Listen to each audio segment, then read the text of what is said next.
Good evening. We're going to start the March the 17th, 2020 meeting. It's going to be kind of a closed meeting with call-ins. It's call-ins, right, Rob? Correct. And for anybody that wants to call in that's watching us on TV, we'll start off with the invocation by Commissioner Firstner, and I'll do the Pledge of Allegiance, then roll call. Please bow your heads. Dear Heavenly Father, bless us this evening as we work together and make decisions for the best of Ocoee and its residents. We thank you for your wisdom and your guidance in our thoughtful deliberations. Bless all of our city workers, city residents, and especially the men and women in uniform who serve our city and country. We ask this in Jesus' name. Amen. I pledge allegiance to the flag of the United States of America, and to the republic for which it stands, one nation, under God, indivisible, with liberty and justice for all.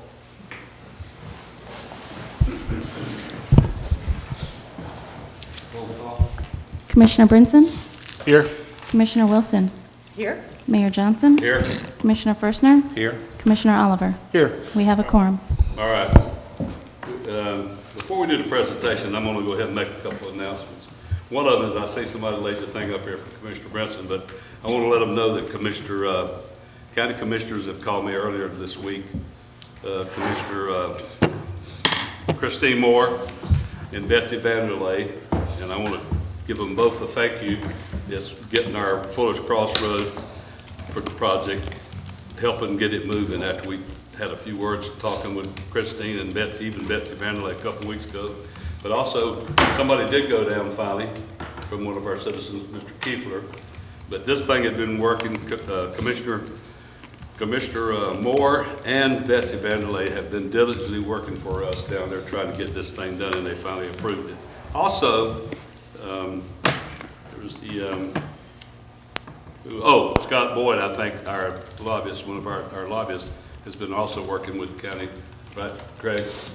Trying to work on this project for us for the last couple of weeks also. So we do thank Mr. Kiefler for going down and speaking about it, but it has been in the works, and they finally did approve doing that. So I wanted everybody to know that Fuller's Crossroads, you can let your district know, and let the citizens of anybody know that's going to be coming down that road. We don't have the exact date, starting date yet, but they're working on it. They have agreed to pay the total price, half the price with us. So I did appreciate Commissioner Moore and Betsy Vanderlei for calling me, because I've been calling them, so it's good. But it does work to go down also and talk to them down there. That's why we tell citizens also not just to come talk to us, go see them yourself down in the county. All right, presentation. We're going to have instead of the youth thing tonight, we're doing the fire presentation from the chief on the coronavirus fires. Right, Chief? Yes, sir. Mayor, Commissioners, John Miller, Fire Chief, City of Orlando. I'm here with City of Ocoee. City of Ocoee. Did I say it again? I only come up here once every year and I do it. Couldn't resist. Thank you for correcting me on that. City of Ocoee, proudly 5 years next week. Congratulations. Proud to be here for 5 years. And I've got our Emergency Manager, Tom Smothers, Deputy Chief Tom Smothers here, and Chief Corey Holt. So I'll quickly go through. I just wanted to give you a quick update on, you know what's going on nationally. You're hearing on the news every day, but I wanted to make sure you guys were clear on what we're doing here in the City of Ocoee. So this is just a quick presentation, 3 to 5 minutes maximum. We know what it is. The virus has been around for a long time, but this COVID-19 is a different strain coming from animals. It can be cows, cattle, goats, camels. This particular strain they think came from a bat or bats in China at street markets. If you look at the cause of spread of the transmission of this, you can see the key things we know. Community spread, that's why the large activities in groups. Person-to-person, close contact, that's where we talk about that social distancing. Respiratory droplets, one of the key elements, and it is highly contagious, this particular virus. And surface, although not the main way to contract it, it's through the droplets is the main way. It is now known to be the signs and symptoms are clear. Fever, we talked about the 100.4 fever degree. Cough, shortness of breath. Recent travel is one of the issues. 6 keys to prevention. We've been really beating it into our staff, our employees. We're putting it out to the community. Wash your hands, keep that social distancing up to 6 feet, clean all surfaces frequently, avoid touching your eyes, nose, mouth. Cover your cough or sneeze with tissue. They used to say do it into your sleeve, but you're kind of leaving those contagions on you, so it's better to do it in tissue and throw it away. Stay at home when sick. That's the key thing, and I think that's the messaging going around the country. Quick update on the total worldwide. It's almost 200,000 worldwide with almost 8,000 deaths. The United States, a little over 4,000 with 75 deaths. The state of Florida, 136. 4 deaths. This is all as of this morning, so it may have changed just in the last 12 hours. Orange County had 5 cases and 1 death, I believe, came from California or somewhere out west that was the traveling. So our goal, we said, what are we going to do for the citizens here in Ocoee, and what are we going to do for our employees? The thing that you've probably seen on the news here is the issue in China, the issue in Italy, was the incidents happened quickly all at one time. It overwhelmed the hospital systems, the emergency response system. That's what the real issue is. We don't have enough beds. The medical care providers were getting sick, so they couldn't take care of them. It just became a snowball effect. And when it happens that fast, it becomes out of control. The United States has done an excellent job of slowing it coming from other countries, slowly roll this out so you can see, if you can stretch it out to that green graphic there, the system can handle. We're still on a spike, although it's starting to level off in the United States, so it's a good sign going forward. Our prevention methods, you saw from the city manager, his update that went out. Some of the key things there was we canceled all large events, and keeping the social distancing. Out front, tomorrow, Director Krug will be putting plexiglass up in the areas where we're dealing with the public. That's continuous contact, utility billing, where it's continuous dealing with money and that contact. There's going to be plexiglass put up in the areas that we can do that. Not to stop the interaction, to still be able to communicate and interact. It just, because they're within 3 feet doing their dealings, it just keeps that respiratory, the airborne things down. So that will begin tomorrow. So large spaces, reducing meetings. You saw the notification he also put out. He has directed for us to use more IT, teleconferencing, telephone, email, less meetings in 109, less group meetings and staff meetings. Do everything you can by telephone. Even if you're going from one office to another, get on the phone and do that, or email, and don't have that interaction if at all possible. That's the technology use. The reduced exposure to the employees that we talked about. Increased training. We have sent out numerous, from the emergency management, Chief Smothers, numerous memorandums, flyers to just emphasize the cleaning and things that need to be done. Increased contamination. You see that, you may have seen this notice. Our city manager has directed staff to temporarily stop operations at 10 o'clock and 2 o'clock every day for 15 minutes. Use the products that we've given them that kills and disinfects these viruses. Clean all surfaces, not only in their work area, but the public area that's out in front of them. For example, your desktop here in this room was cleaned at 2 o'clock today. So if they would have had a meeting or anything, group activity going on, it would have been cleaned and prepared for you, so you can feel safe. I think it's an excellent proactive way for us to say our employees we care about and our citizens that would visit, that we hope don't visit for a few weeks, but if they have to, they know that. And the equipment and supplies, you've probably seen, we put the foam sanitizers out, we put the cleaning disinfectants out. We're trying to do everything proactive so that everybody has what they need to stay safe. And there you see some of the products that are out and about right now. The communication, I know we've gotten, a couple of you have called me about, hey, what are we doing? We have the intranet, okay? That's for our internal employees. That's where they're getting the messaging, besides our memorandums that go out periodically and updates and flyers. They can go to their own internet, and you guys can pull that up as city employees, and it gives them information on the virus and how to prevent spread. And then for the citizens on the website, we have been continuously keeping that update, letting them know about the closures that we've had of events and cancellations of events, what they can do proactively, letting them know if they come in to do any business at City Hall, that we've increased some of our safeguards to make, we have now, if you want to do your billing, you can put it in an envelope and drop it in the box. You don't have to make any contact at all. It's for their benefit as well. They don't want to be contagious, exposed to anything either. So it's some of these activities we're probably going to take forward from this and continue to do these safe practices. And then the care here, somebody might have been asked about what about the employees. So care here, the practice across the country, emergency rooms, hospitals, clinics, doctors' offices, they want you to call ahead. They don't want you just showing up because you have flu-like symptoms. There is no treatment for the coronavirus. There's no treatment. Only thing their main concern is, if you're elderly, if you're in the hospital, they're going to test you. If you're elderly and you have symptoms, heart disease, respiratory disease, any other kind of, ailments, they're going to test you. And emergency workers, they're likely going to test. But otherwise, when you call care here, there's a number on the screen that you see. You call, they'll do a video conference with you, video conference. And if it's just generalized symptoms, they're going to have you stay home, quarantine yourself. If it's severe, if you have shortness of breath, your lips are blue, you're not acting rationally, they're going to have you go to the emergency room or you'll be seen. So that information is available to them. They can call 24/7, to my knowledge, 24/7 at that line. So, and then that's an example of some of the things we're putting out. Everywhere we can, we just want to keep reminding people, be proactive, be vigilant. And so that's what we're doing. We're on top of it. Emergency operations in Orange County is at level 2, which means they have a small staff there. State of emergency nationally, statewide, Orange County, and I think our city manager, I don't know if you're going to be talking about this evening, but consideration of that state of emergency here in Ocoee, which will help us to better implement all the things we need to, and also federal funding such as that, state funding. So if you don't have any questions, I'll be available. Of course, you can contact us anytime, any further. But we believe we're ahead of the game with this, and we're always going to be proactive. We're waiting on supplies. The whole country's in back order, so. But we feel like we have a sufficient amount at this time. So that is my presentation. Just want to let you know we are prepared, up to date, and the citizens that would be watching right now, that they know that we're extremely proactive. The 911 system, police, fire, we're fully functioning.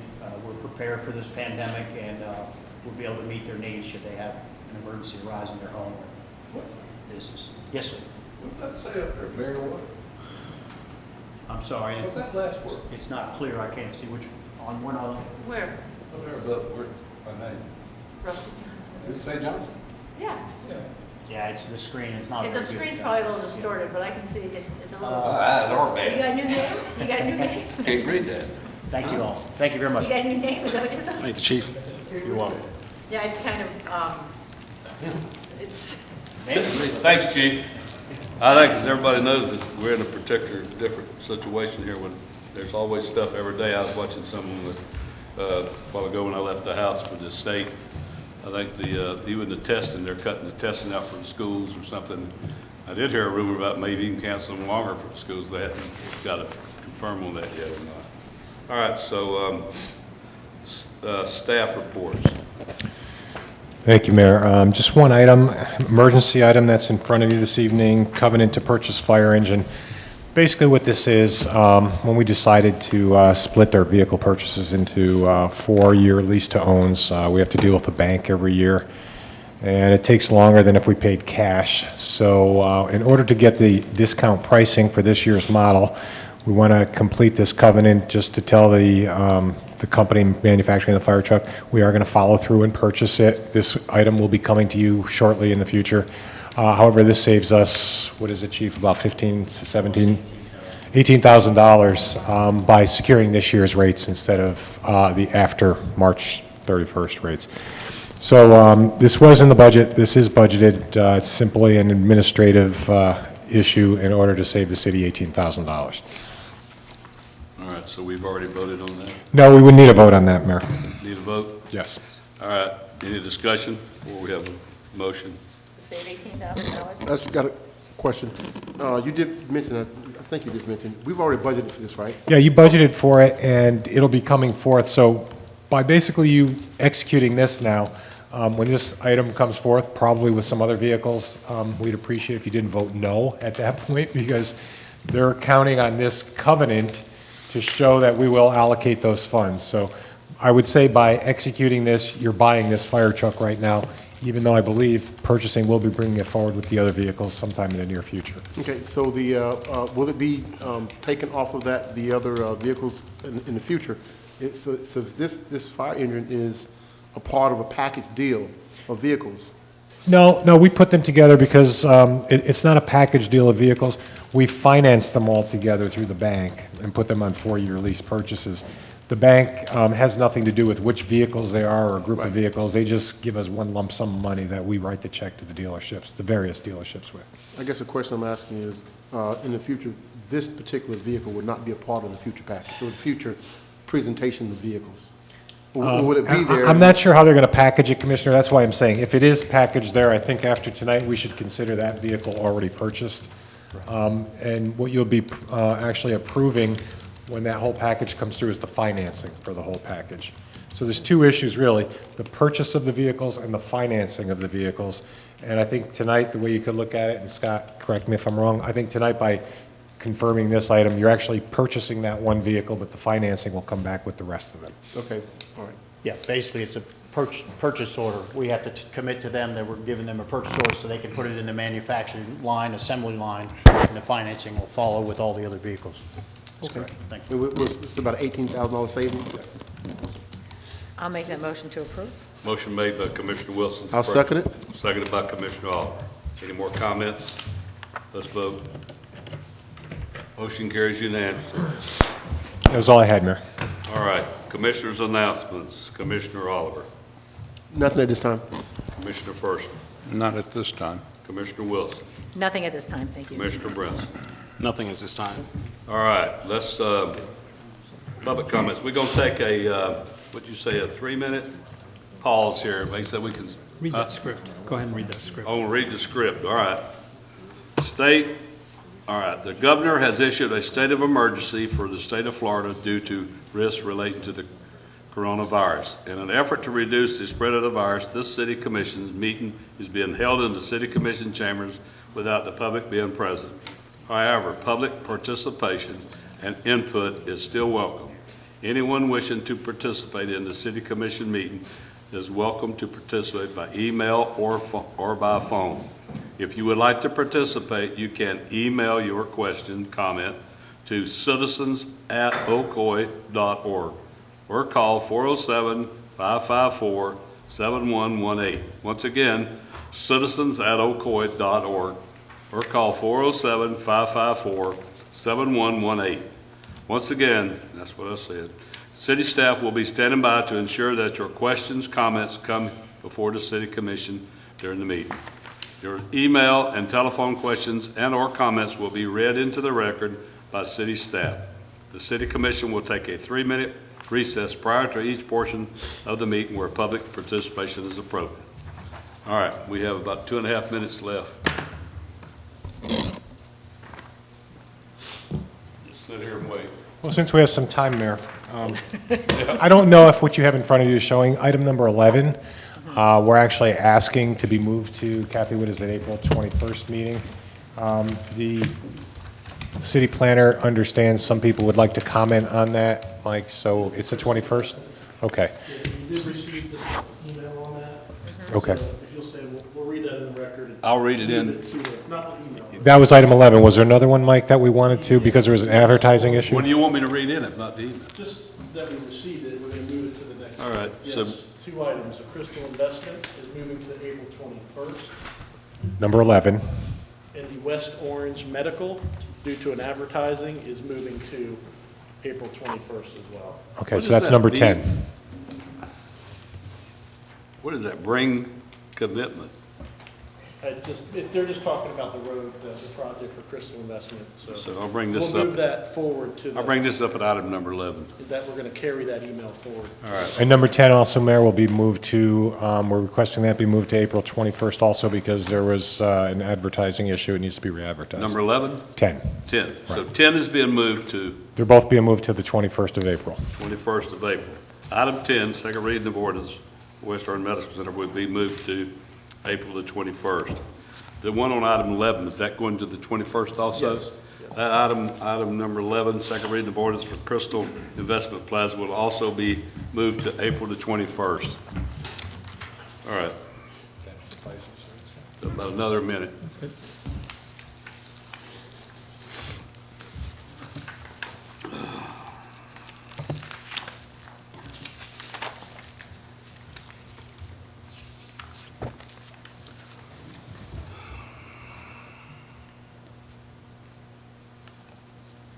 What? The watched pot never boils. Hmm? The watched pot never boils.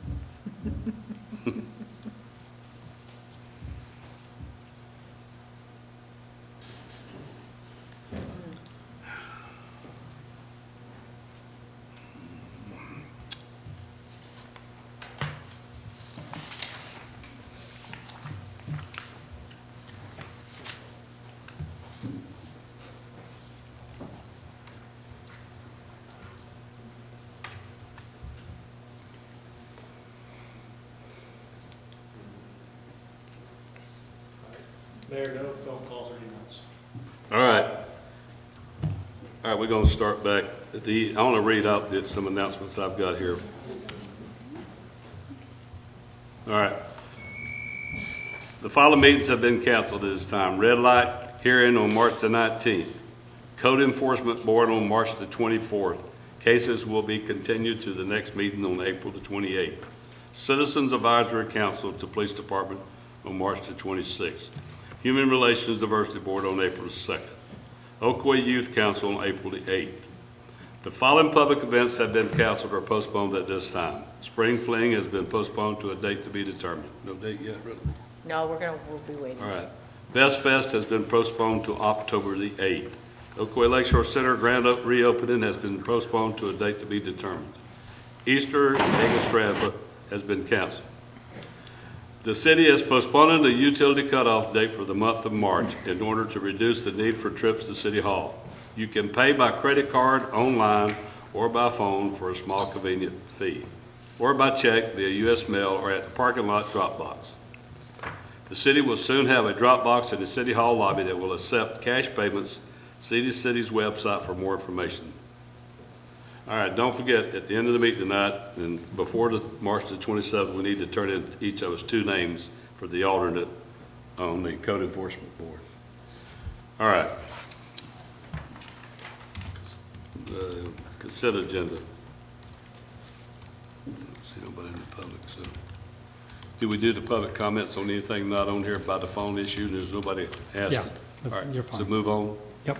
All right, consent agenda. Motion to approve? Motion made by Commissioner Wilson to approve the consent agenda without item 10 and item. Well, no, No, those- They're on the regular agenda. Huh? They're Oh, regular they are on the agenda. regular, okay, I'm sorry. Items, 1 to 8. yeah. Yes. Do I hear a second? Second. Seconded by Commissioner Furster. Any more comments on them? Not, I'd just like to say one thing, I'm going to vote for it, but on item 3, I just want to know that, when residents notify us of things, it's very important that when you get letters, like from the one a resident in Rose Hill got from Duke Energy, it's important that they let us know when they get these letters. 'cause Yes, in I that remember you case- sharing that with me, and my mouth started to water when I seen that they were do that, write us that check. So Well, when that resident that let was me good. know. I Yeah. applaud that resident for doing that. I know, once the resident notified them, they automatically started doing an audit, but it was nice for us to be in the loop to know that that money was owed to the city. So it's important when a resident gets a letter like that, to let their commissioner know, or let someone at the city hall know, because this was a beneficial item to us. very good. So, yeah, it was, and I appreciate that resident. Yes, me too. All right. And I'm sorry, just want No, to throw that's that in. good comment. Anybody else have any comments?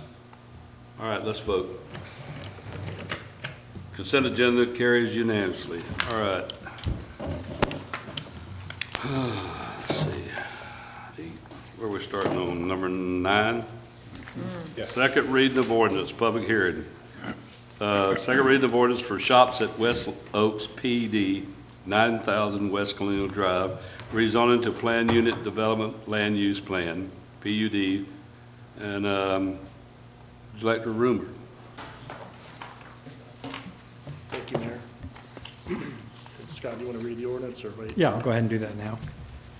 All right, this is an ordinance of the City of Ocoee, Florida, changing the zoning classification from City of Ocoee C2 to City of Ocoee PUD, planned unit development on certain real property containing approximately 4.10 acres located on the south side of West Colonial Drive and approximately 580 feet west of Good Homes Road, pursuant to the application submitted by the property owner, finding said zoning to be consistent with the Ocoee Comprehensive Plan, providing for and authorizing the revision of the official city zoning map, repealing inconsistent ordinances, providing for severability, providing for an effective date. Thank you, Mayor and Commission. Mike Rimmer, Development Services. This is a unique item bringing forward. This is a property which is located west of Good Homes Road. It's in a little pocket of city on the south side of State Road 50 across from the Good Homes Plaza.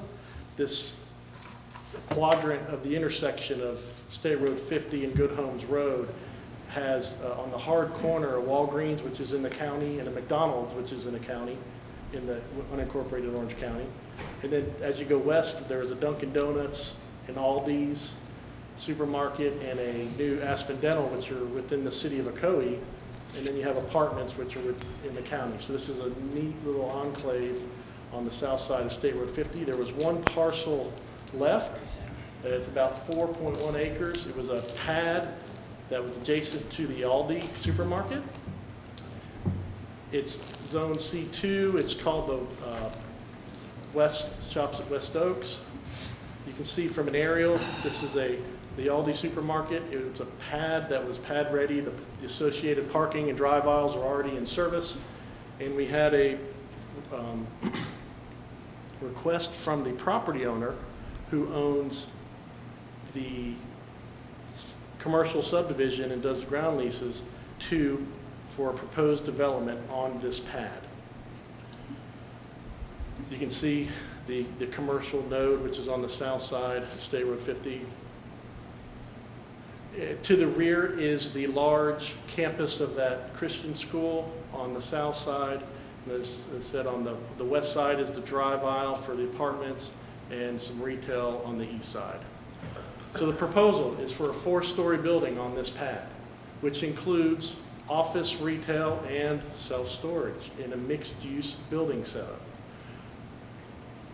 as well as an addition to the Aldi supermarket will be in this first floor of this building. The first floor will consist of 2,700 square foot addition of the Aldi grocery store. What that will comprise is they will build a wall along this line, square up, provide more space for the Aldi supermarket, and then they will finish out retail along the front. There will be the inside access-only storage facility, and then second and third floor will be built over this footprint. It'll be built over the Aldi addition, and then the fourth floor will have office and some remaining self-storage facilities. Will be 7,300 square foot of retail space. This will be very similar to the storage facility on State Road 50 on the west side, adjacent to the 429. It has retail lining the front, then it has storage above it, and then outside units behind it. The second and third floor and part of the fourth will be this climate-controlled storage. Basically, this PD amendment is taking and allows C2 uses.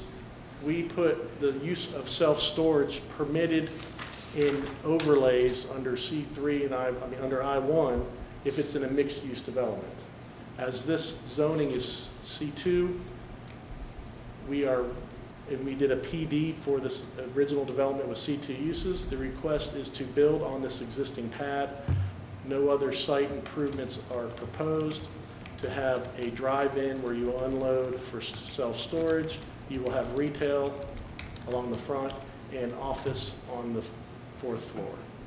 This is the elevation of what the building will look like. The pad sits a good 200 plus feet from State Road 50. The parking lot for this pad is contained within this bold line. It has parking in the front. It has some parking in the rear. The only improvement to the site is moving a fire line for the Aldi out of the way.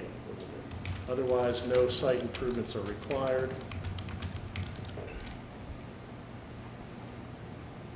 The aerial.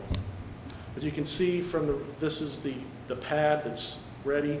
They will enter from the east side, circle around the back, and drive through, pointing north to make a right or left to leave the facility. There is a 200 feet away, the multi-purpose room for this and athletic fields for the Christian school. Otherwise, there is nothing adjacent to the building except for the Aldi supermarket. With that, I'll entertain any questions. We need to open the public hearing. We do. Huh? We do. All right, do we give it sufficient time for the 3 minutes? Yep. All right, we're going to open the public hearing on issue number 9, second reading of ordinance for shops in West Oak PD. If anybody wants to call or text, feel free, 3 minutes.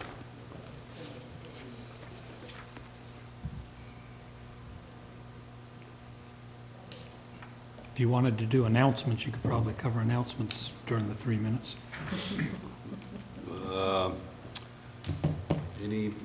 Or Commissioner Oliver? Well, that's, we doing them now. So that's the purpose, ain't nobody gonna do it. I'll do one. Okay, you do it. I really have none since we've been canceling so many items or postponing them that all I wish is that people heed the warnings that the fire department announced tonight and follow the guidelines regarding what we're doing within the city. And the whole goal is for this to move along and we become a safer community. And maybe we learn something from all this too, hopefully, such as washing our hands. Commissioner So, Brents, have that's any? it. Commissioner Brenson, you have any? I do, but it's probably going to take longer than, We're wasting time.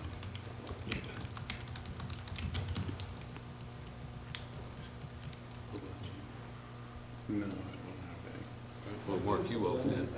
We'll mark you off. There's something to cover, Mayor. I can probably put something right here. You got a minute 27 now, go ahead. I got a print. I don't really need to print it out. Actually. You want me to show it? Up there. Oh. Never mind, next time.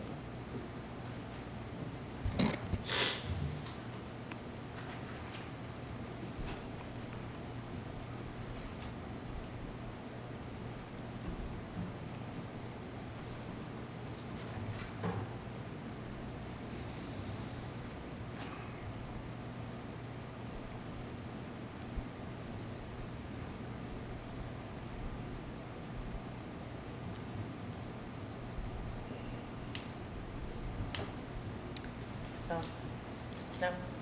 I just want to thank the fire department for giving that presentation. That was important and I think very beneficial to us. Ditto. Good job.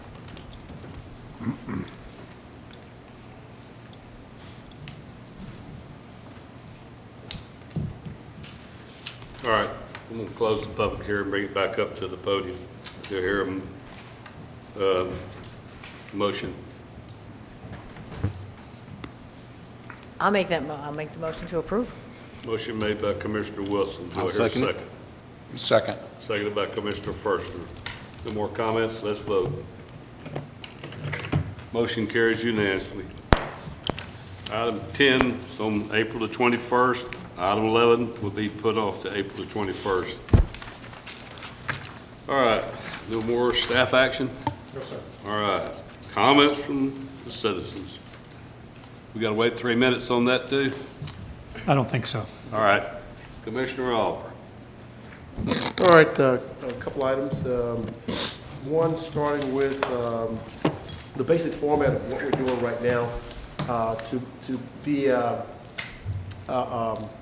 proactive when it comes to things of this nature that we deal with, the COVID-19, hurricane, disaster preparedness, those kind of things, as well as absentees of commissioners and the mayor absence. Again, there may be issues where we have to Skype into a meeting. We talked about this before, about a year or so ago. There may be instances where we have to maybe just dial into a meeting via audio. But we have there is no administrative procedures on how we go about doing these things. And I'm going to propose that we come up with some type of consensus that we will have staff to come up with or present something before us that we can actually put in writing and say, this is how we handle meetings when a commissioner can't be here for whatever reason. And I don't say for whatever reason lightly. Hospitalization, something very serious, or anything that would be deemed to be a absence that would be acceptable. Same thing with the mayor as well. Again, we're not all indestructible. We're not all, I'm sorry, we're all very indestructible, and we can succumb to anything. So anything can happen. But my basic point is that we would have some type of procedure in place that we can always go to say, hey, if this happens, this is how we handle these things. I just think it's just important that we have this type of thing readily and available whenever we run into things like this or something similar to this.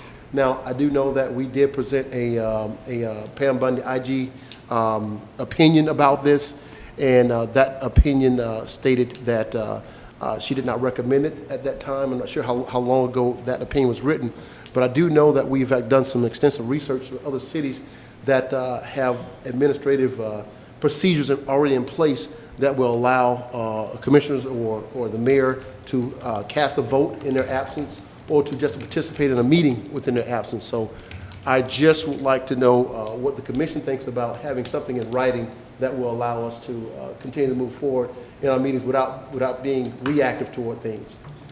Well, my position is going to be what the Attorney General said. We've been doing this, whether it be because it was done forever or not. It's like everything else that's wrote out. There's a purpose for it. If I'm out, I'm out. I had open heart surgery 15 years ago. I had to miss, so I was out. But I'm not for changing anything. I think that's then you start using it as just be out. If you got a job or something that pertains that you can't come to the meeting, then that's a different story. You need to work on that. I'm not for changing it. I think this is what it works. I think we should, if we've got a thing in there that says if you miss so many meetings continuously, not sparingly different times, you can miss, but you cannot miss 3 in a row. So it wouldn't be a problem. If you had to miss, just call in and say you missed it. So I don't plan on missing unless I have a stroke, which I don't plan on hoping I ain't having one. But I'm not in favor of changing that. Commissioners? We'll start. You can start it again. Well, I know I was party to that system when I had knee surgery. And so I ended up calling in, and it was, there was some delays in that because of technology. So I think there's reasons to have the ability in place for a commissioner or any part of the commission to be able to call in.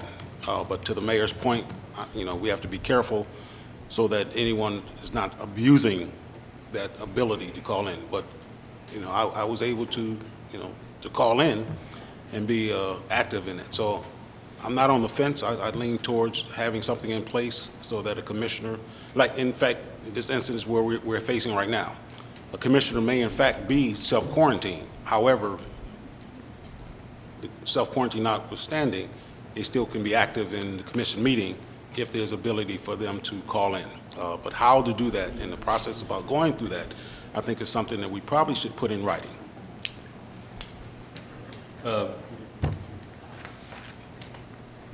Commissioner Wilson? I know our charter it is stated in our charter regarding being absent. If I am not in favor of us being able to vote remotely, calling in is one thing, but voting, I don't believe is allowed. I think the IG office already stated that was not going to be allowed, correct? I believe there's emergencies such as this, and we take them on a case-by-case basis. But I think you have to live by the charter, and the charter says that if you miss meetings, 3 consecutive, but I also believe the charter says something regarding medical. Am I correct? Yep.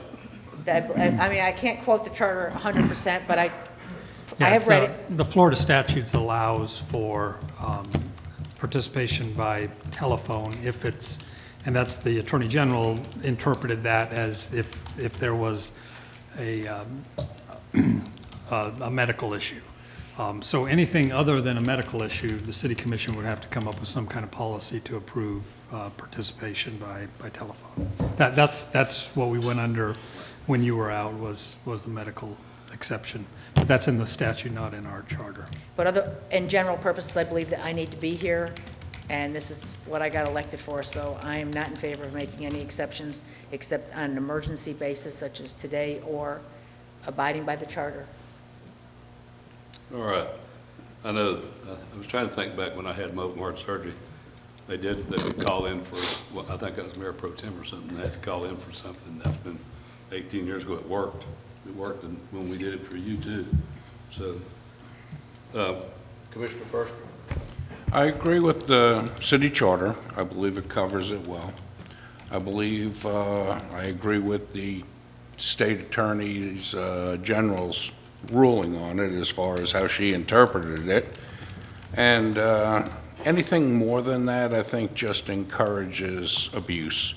We're here, we're elected to be here, present, and if there's emergencies or other issues that come up, we'll take those case by case and decide on that. But I don't think we need a list of reasons why we can be absent and call in and vote and attend the meeting remotely like that. I say, you know, we all have reasons to miss a meeting now and then, vacation, emergencies, it's all understandable.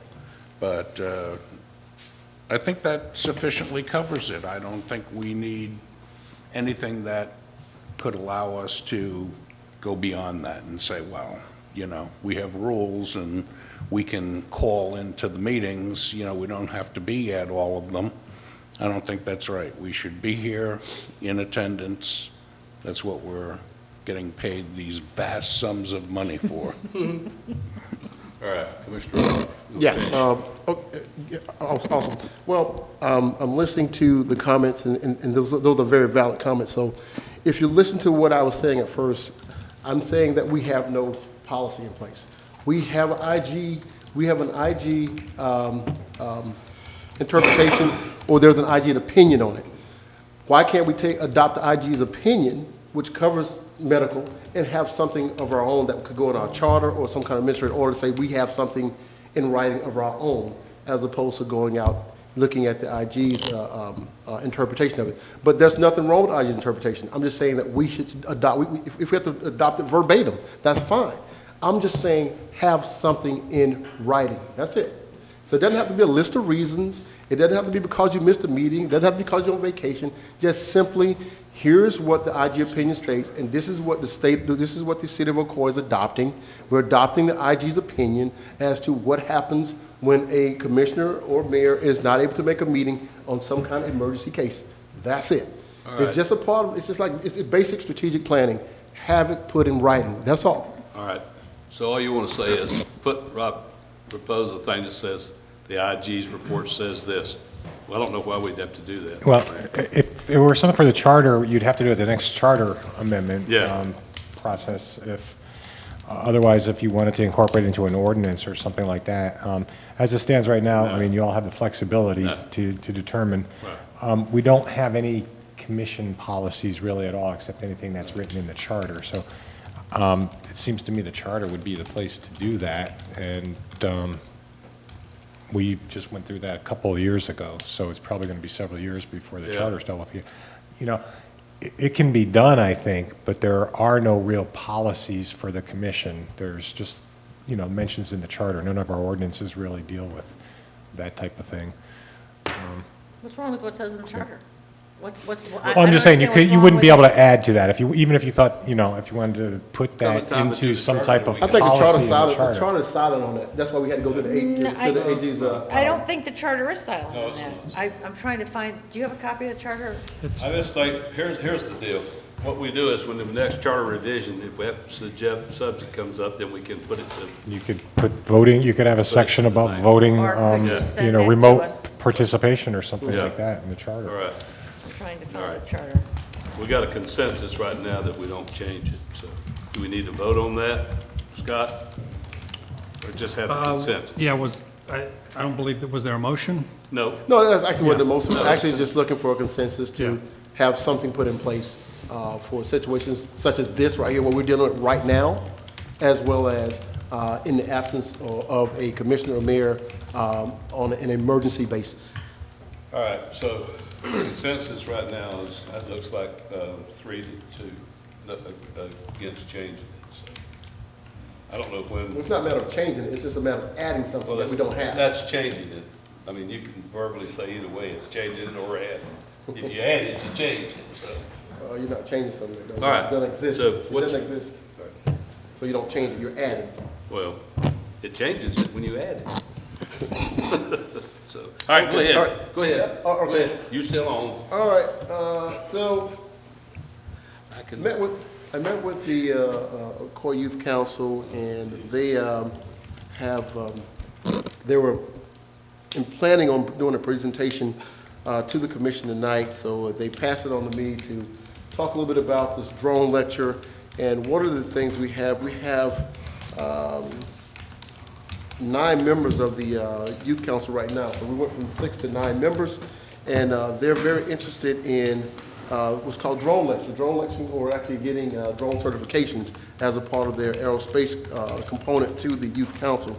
So one of the things they've done is that you had drone lecture actually did come and present to them, and as you'll see there, what it does is actually brings drone capabilities that is covered under the FAA, which is actually, it's called Part 107, and what it is actually a certification that will allow anyone 16 or older to actually obtain this certification that can be used in various capacities throughout the city, as well as capacities throughout their education. So what they're looking at doing is they want to look at bringing in this company called Drone Lecture to actually do a actual presentation and a lecture to 12 of our, actually 9 of our kids. And what they're doing is we can actually look at their, I can barely see that portion. Which slide is that? Small drone market, okay. You are on it's free. small drone markets, okay. Yeah, I see where you're at, I'm with you.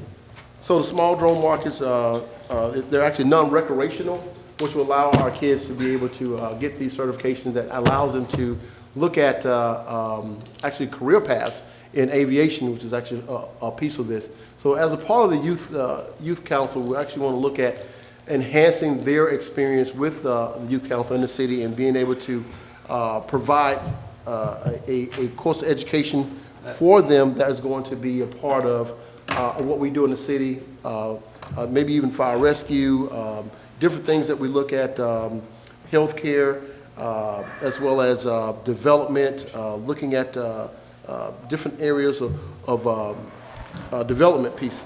So what they're looking at doing is, with this particular type of training, they actually want to be able to bring the instructors from Tampa over here to Orlando to be able to conduct a 2-day class for these students. We're not sure exactly what the time frame. I believe they're looking at the end of April, 24th, 25th, and it may end up being pushed back even further than that. But what they want to do is they want to see if the city would actually put in a commitment of some sort, a financial commitment to be able to help defray some of the costs for some of the kids that actually want to go through this particular certification. Now, I don't have all the lecture information. I have just the slides I have here, but I do have some basic information about it. And we want to see about in the future maybe looking at making a financial contribution. And I think it's actually, we have 12 kids. It is about $600 per participant, but we want to see if the city will be looking at sponsoring some of the kids to help them get through this particular piece here. The rest of it will be on the kids, their parents, and any other sources that they bring to the table to help with this particular type of certification. Now, there's probably a lot more that could be brought into the table as far as the lecture is concerned and how it's going to benefit not only the city but the kids as well. But that's just a basic overview of what this particular program is all about. Who's Leon Buck? Leon Butler is actually a retired Air Force pilot. Is he the one that teaches the ROTC out of Ocoee? No, Leon Butler is a retired Air Force pilot that came through the Air Force Academy. That actually, he actually is he's one of the drone instructors for drone lecture out of Tampa, Florida. Yeah, okay. All right. Yeah. All right, so I got some words to comment on this, but Yeah. I'll let Commissioner, we'll start that in, Commissioner Branson. Yeah, have we found out what OCPS's thoughts are on this? As far as this drone program in their, is this a school for the schools or this for the Ocoee Youth? This is for the Ocoee Youth Council. Oh, okay. Yeah, Okay. they've had some conversation with Orange County Public Schools, particularly Ocoee High School. They actually did have a drone program up until 2 years ago when the two ROTC I think captains were there. They left and that program went away. It was sponsored by Emory Riddle, but that program has since been taken away because the program lost it. All right.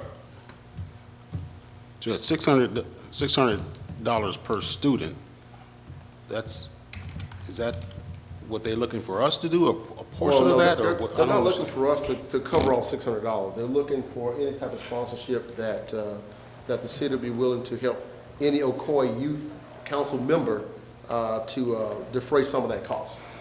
It could be $10, it could be $100, but it would be up to us to come up with what amount that we would be comfortable with. So they did not ask for a specific amount per child. They just wanted to know if they can get a sponsorship or some type of support from the commission. Right, and the last thing I want to say is, of course, we've talked about this before with organizations, even though this organization is ours, coming to the commission and to the city for monies.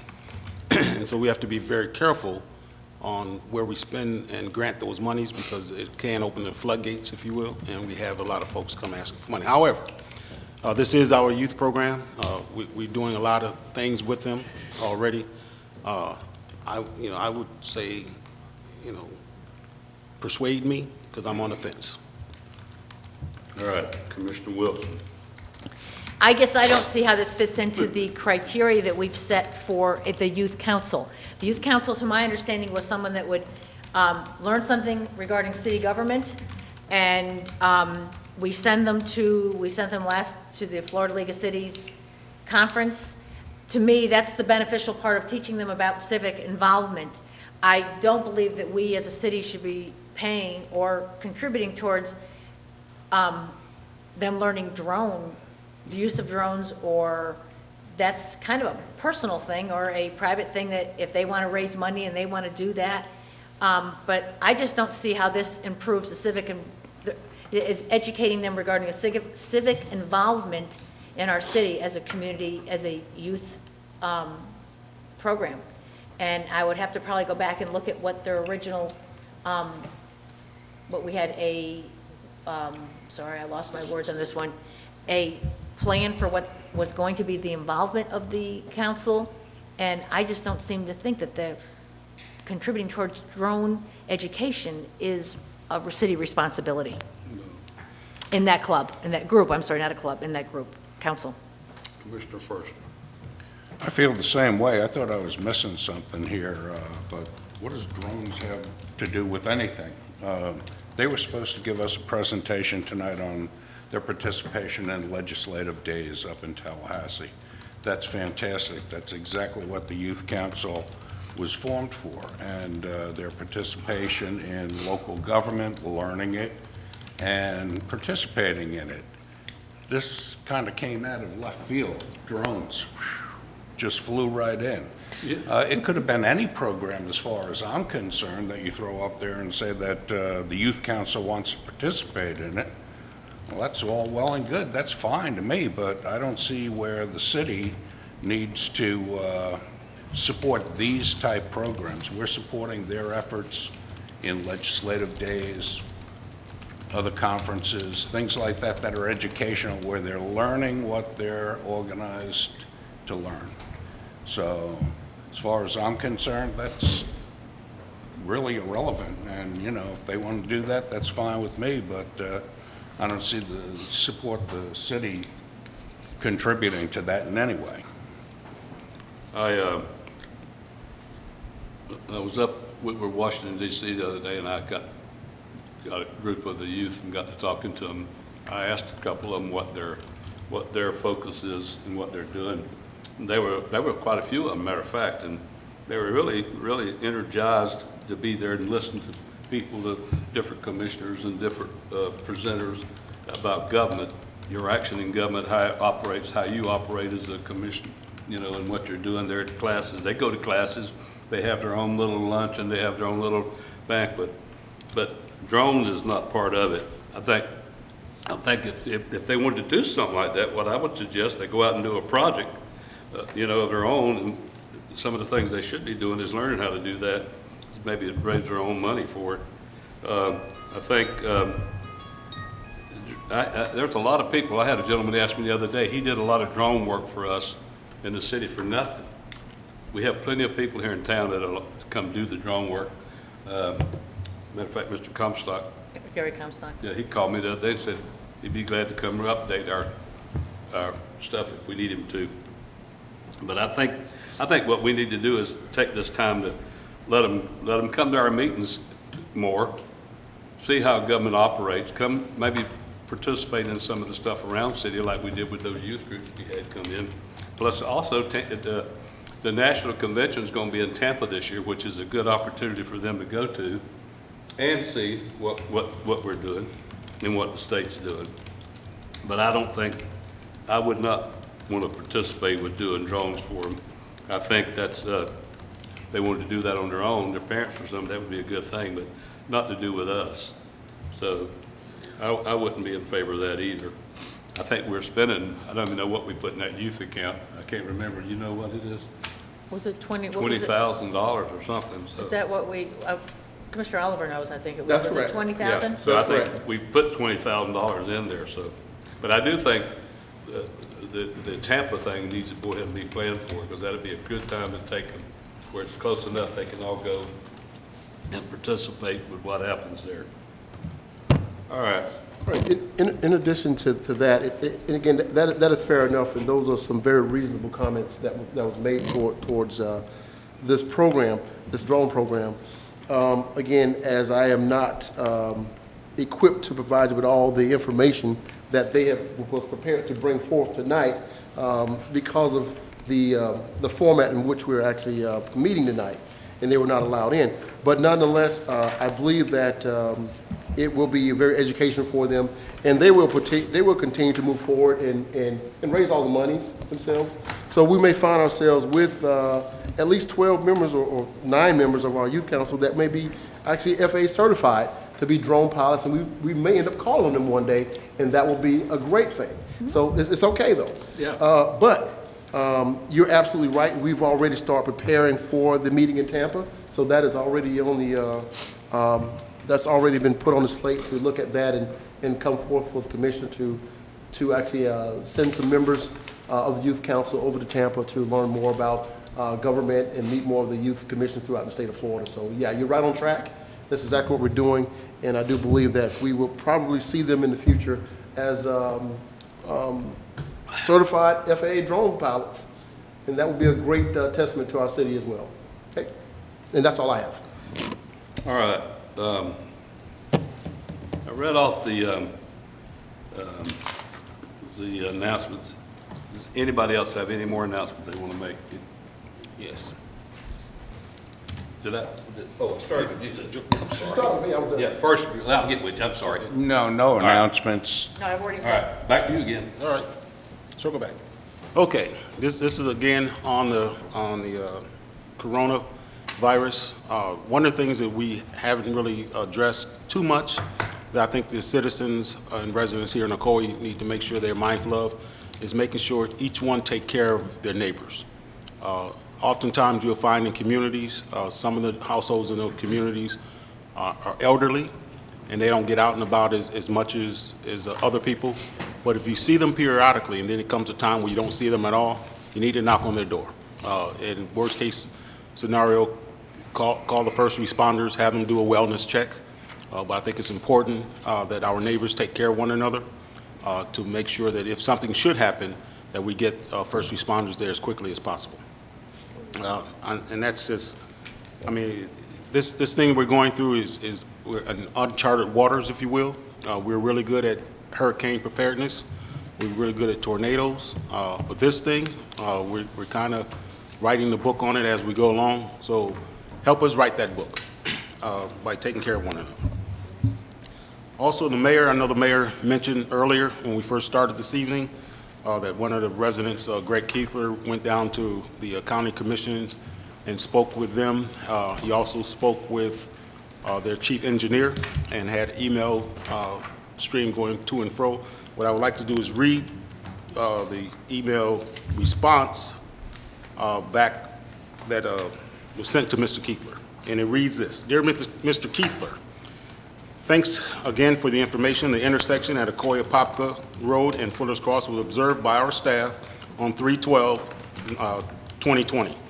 At the time requested, the signal was found running normally and all movements being serviced. There was a detection of malfunction observed and movements were placed on fixed timing until detection is repaired. The service technicians have been requested to verify and placed on schedule for repair. In addition, a timing adjustment was made to the northbound and southbound movements to provide some relief to congestion issues. However, to completely address your concern, left turn lanes have to be added. I say again, left turn lanes have to be added.